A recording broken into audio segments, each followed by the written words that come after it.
Hello friends, আসসালামু আলাইকুম। তোমরা সবাই কেমন আছো? আশা করি সবাই খুব ভালো আছো। আজকে রান্না করব মোচার তরকারি। মোচা আমরা কম বেশি সবাই খেতে খুব ভালোবাসি, কিন্তু আমরা মোচা বাছার ভয়ে সচরাচর খুব একটা রান্না করি না।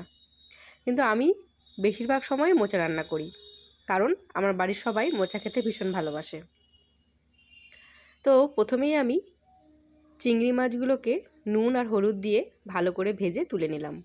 আর এদিকে মোচা, আলু, বেগুন ভাপিয়ে আগে থেকেই জল ঝরিয়ে রেখে দিয়েছি। চলো এবার রান্নাটা শুরু করা যাক। যে তেলের মধ্যে আমি চিংড়ি মাছগুলো ভেজে তুলে নিয়েছিলাম, সেই তেলের মধ্যেই আমি সামান্য একটু নুন দিয়ে দিয়েছি এক্সট্রা। আর আমার মোচাটা তো দিকে নুন হলুদ দিয়ে সেদ্ধ করাই আছে। এবার তেলের উপরে দিয়ে দিলাম আমি দুটো শুকনো লঙ্কা, মাঝখান থেকে ভেঙে দিয়ে দিয়েছি। আর দিয়ে দিলাম পেঁয়াজ কুচি। পেঁয়াজ কুচিটা আমি আমার মোচার পরিমাণ অনুযায়ী নিয়েছি।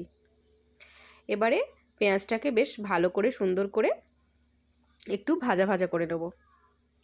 আর দেখতেই পাচ্ছ তেলের মধ্যে কিন্তু হলুদ আর নুন দেয়াই আছে।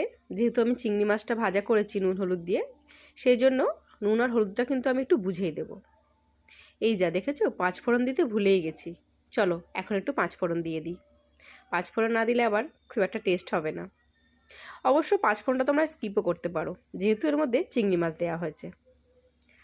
তো চলো, 5 ফোড়নটা যেহেতু এখনও পেঁয়াজটা তেলের মধ্যেই আছে এবং পুরোপুরি ভাজা হয়নি, তাই এই সময় 5 ফোড়নটা কিন্তু দিলে বেশ ভাজা ভাজাই হয়ে যাবে। এবার আমি এর মধ্যে দিয়ে দিলাম আদা রসুন বাটা। রান্নাটা যেহেতু চিংড়ি মাছ দিয়ে হচ্ছে, সুতরাং এর মধ্যে কিন্তু আদা রসুন বাটা দেওয়াই যায়। আর যদি তোমরা নিরামিষ করো তাহলে সেক্ষেত্রে শুধু আদা বাটা দিলেই হবে। দেখো মশলাটা একটু বেশ সুন্দর একটু ভাজা ভাজা হয়ে এসেছে। এবার আমি এর মধ্যে একে একে দিয়ে দেব। প্রথমে আমি দিয়ে দিলাম ধনের গুঁড়ো 1 চামচ আর হাফ চামচ দিয়েছি। এরপরে আমি এর মধ্যে দিয়ে দেবো 1 চামচ মতো জিরের গুঁড়ো দিয়ে চলো মশলাটা একটু ভালো করে কষিয়ে নিই। তেলের মধ্যে মশলা কষালে কিন্তু রান্নার স্বাদটা অনেকটা বাড়ে এবং কালারটাও ভীষণ সুন্দর আসে। আর এবার দিয়ে দিলাম পরিমাণ মতো হলুদ গুঁড়ো। যেহেতু তেলের মধ্যে আমার হলুদ নুন দেয়াই আছে, সেই জন্য আমি হলুদ গুঁড়োটা একটু সামান্য দিলাম। আর দিয়ে দিলাম বেশ কিছুটা লঙ্কার গুঁড়ো। এখনও কিন্তু আমি এর মধ্যে কোনো জল ব্যবহার করিনি, কারণ তেলের মধ্যে মশলা কষালে কালার যেমন সুন্দর আসে, তরকারির স্বাদও খুব ভালো হয়। এবার আমি এর মধ্যে দিয়ে দিলাম সামান্য একটু জল। এবারে বেশ ভালো করে মশলাটা কিন্তু কষাবো। কষানো হয়ে গেলে আগে থেকেই ভাপিয়ে রাখা মোচাটা আমি এর মধ্যে দিয়ে দিলাম। মোচাতেও আমার নুন দেওয়া আছে আর কড়ার তেলের মধ্যেও নুন দেওয়া ছিল, তাই এখনও অবধি আমি কিন্তু এর মধ্যে কোনো নুন দিইনি। এবারে খুব ভালো করে মশলার সঙ্গে মোচাটাকে কষিয়ে নেব।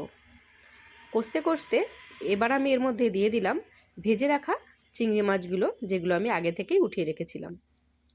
এবার আমি খুব সুন্দর করে নেড়ে নেড়ে এটাকে ভালো করে মাখাচাকা করব। আর দেখো না, যতক্ষণ না পর্যন্ত এখান থেকে একদম শুকিয়ে যাচ্ছে ততক্ষণ পর্যন্ত কিন্তু বেশ ভালো করে নাড়াচাড়া করব। এর মধ্যে চাইলে তোমরা কিছু বড়ি ভেজেও দিতে পারো, সেক্ষেত্রে রান্নার টেস্টটা কিন্তু আরও ভালো লাগবে এবং একটু অন্যরকম লাগবে।